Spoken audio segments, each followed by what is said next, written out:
Good morning, my people. Good morning around the world, wherever you are, because we know that Arsenal Future has many fans around the world. Welcome to another podcast of the Arsenal Future show. Yours truly, Chris from Arsenal Future. How are you doing out there? Hope you're all fine.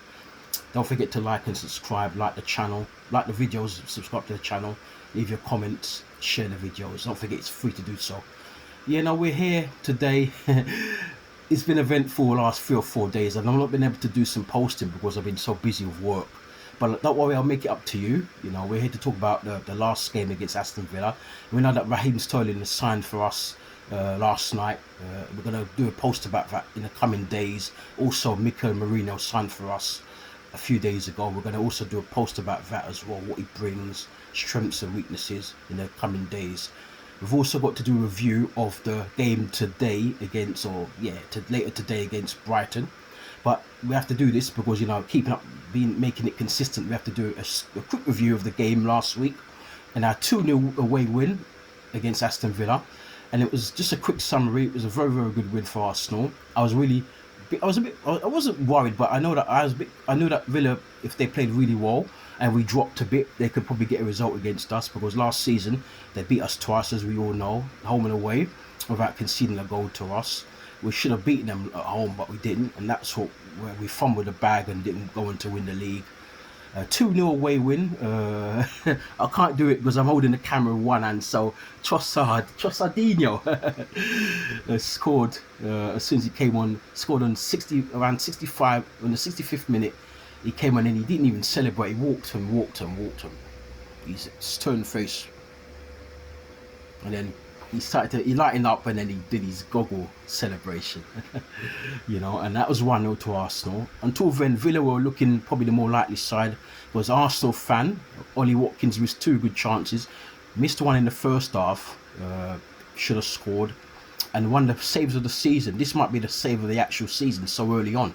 When there was a shot against which David Raya, he went onto the bar, and then Ollie Watkins, normally 9 out of 10 he would have buried that chance, but somehow David Raya had the agility to move across his goal and palm it away, and that reminded me of a save David Seaman made many years ago against Paul Pescalino. Paul Pescalino. Sorry if I got I've butchered his name. Sheffield United in the FA Cup. And David Seaman. I think Seaman's save was better because that was more point blank, and Seaman quickly reacted. And this was similar. The similar save what David Raya made on last week Saturday against Ollie Watkins was very similar. But Ollie Watkins was about maybe 12 yards out where the penalty spot was, roughly. Then he should have scored. That should have been 1-0 Villa. And then after that, we made the substitution. Not long after that, we made the substitution, and then Trossard came on, scored, and was excellent again. And then, of course, we scored again. We could have scored two more goals, but we scored a second goal with Saka cutting in from the right hand side, playing it across, and then there came our powerhouse midfielder Thomas Partey to bury a second goal for Arsenal, and a 2-0 win. We needed that because Man City had previously that day buried Ipswich 4-1. Of Erling Haaland scored a hat-trick. So it goes to show that City don't mess about. So if you want to win this title, we're gonna have to keep being on their tails. We're playing them very, very soon. So let's hope we have to go up there and try. Hopefully we can go up there and win. But we know it's one of the toughest grounds in the world to go and get a result, along with the Bernabeu and maybe Anfield as well. So a draw will be very good. Last season when we drew, we got criticised for it. But I think this time, early on in the season, I think the draw will be very good for Arsenal. But if we could win it, that would be even better. Maybe if we win this game up there, they might have us as favourites. But I think we've got a long way to go to become title favourites, because we're going to be. And even though a couple of years ago, when we should have won it, we were 8 points ahead of City, and they still came back and beat us. They beat us at the Emirates, and then they came back after that, winning a winning one. And then I think they drew against Forest, and after that they won more or less all their games, and then they picked us to the title. This time, it's hopefully we get a good result up there, and then we can just kick on and then don't drop any points. And even if we're 8 points clear, we've got to try not to drop any points. And so you'll see what we do. But a very, very, very resounding 2-0 win against a very, very hard team. Don't forget, Villa finished 4th last season, and they've been on form.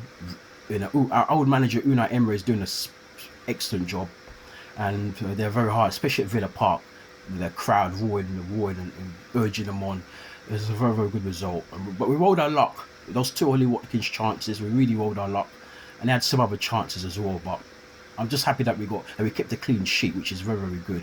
So 2-0 upwards and onwards for Arsenal. And we've got Brighton and Albion. Brighton, my mouth is dry.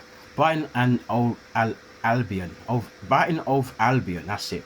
Brighton and of Albion. Oh God, there's a tongue twister. Early in the morning, because it's 9:30 in the morning. I've got to go and do my washing, and so yeah, this is got to be a quick one. So you take care, and I'll be back a bit later on with it might be a bit of a late preview of the game against Brighton, but I'll try and do it when I come. I'll be about an hour and a half away, and then as soon as I get back home, I'm gonna just get into it, and then over the coming days we'll talk about Mikel Mourinho, we'll talk about Raheem Sterling, and just in general some other Arsenal chat about the strikers we could be signing in the future, because I'm a bit disappointed, I've got to say, with this transfer window. A lot of us are, and so as Arsenal fans, and so but really hopefully this means that we're going to go big for somebody like Isaac next season, or even Gyökeres. I don't think Osimhen's not as good as I think people think. I wanted him a year or two ago, but after seeing him in the AFCON, yeah, AFCON. Please forgive me, people. Yeah, AFCON. I'm not sure. But anyway, let's see what happens. And I know Curtis Shaw liked him before, but after the AFCON, he said nah. I think if it's either Gyökeres or it's Isaac, and we're going to hurry up before somebody else gets in and gets those players, and then we're left short again. So you take care, and I'll see you soon. Bye for now.